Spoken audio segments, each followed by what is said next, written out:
letter from the Gantry. Thank you, Neil. It's over 22 years now since the World Cup was staged in the Far East, with twin hosts for the first time in Japan and South Korea.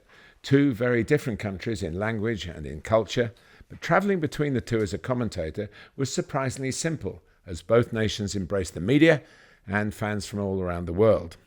One of my plane journeys from one country to the other emphasises the point.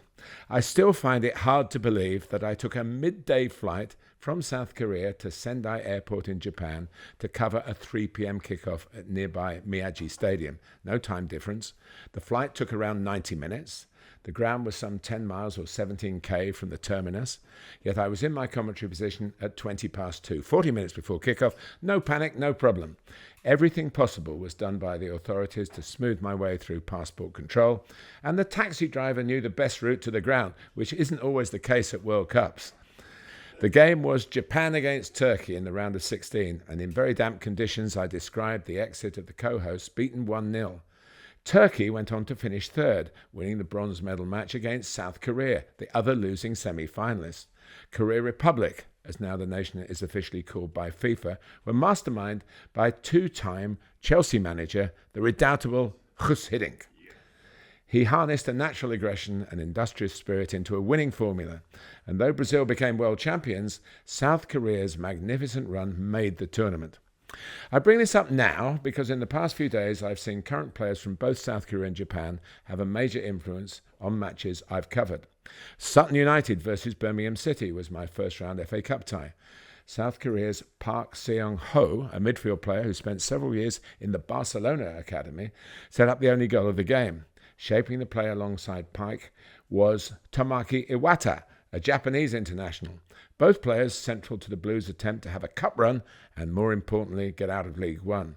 And they have another signing from Japan, Ayumi Yokoyama, waiting in the wings. Iwata was signed from Celtic, and 2 days later I was holding a Champions League microphone and able to appreciate the current Eastern influence on the club from the East End of Glasgow. Against RB Leipzig, Ryo Hatate's goal wrapped up a fabulous 3-1 win.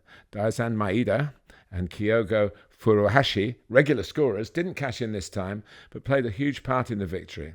In addition to those three Celtic stars from Japan, Brendan Rodgers brought on 22-year-old South Korean international Yang Hyun-jun to help his side seal the win. In the Premier League, there are at the moment 5 Japanese players: Tomiyasu at Arsenal, Mitoma at Brighton, and Endo at Liverpool, plus Kamada at Crystal Palace and Sugawara at Southampton, both in their first seasons here. Son Heung-min is the Spurs captain and a wonderful example of the best product from South Korea. Hee-chan has not looked out of place at Wolves either, though injuries have hindered his influence. We came away from that 2002 World Cup, given that South Korea had reached the semi-finals, wondering whether a future Far Eastern winner was a possibility. Just as when the finals were staged in South Africa, the question of a future African champion was constantly being posed. And Morocco did reach the semis in Qatar, and like South Korea 20 years earlier, finished proudly in 4th place. South Korea and Japan have qualified for all 5 World Cups since 2002, but have never got beyond the round of 16. But they do export top-quality players and have an important role in the global game.